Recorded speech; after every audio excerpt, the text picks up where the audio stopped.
I'll guide you through how to redeem a Spotify premium code without being blocked by the confusing mobile app. If you're ready, click the like button. Let's get started.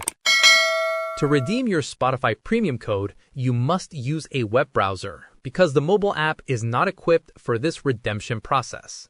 First, open your web browser on any device.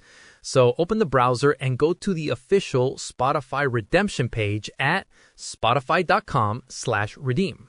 I've also placed the link in the description.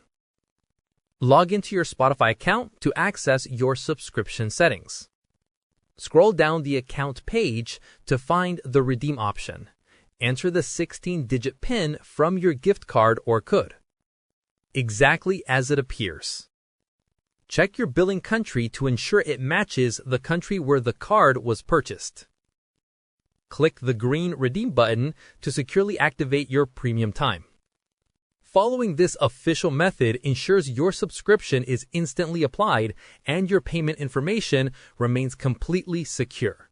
Now for the critical rules. If you have a family, duo, or student plan, cancel your existing plan now. Gift cards are only for the premium individual plan, so your account must revert to the free tier first. If you have any queries or input, comment below and I'll respond. Click this card for a curation of our best video tutorials and check the description below for more. Thanks for watching.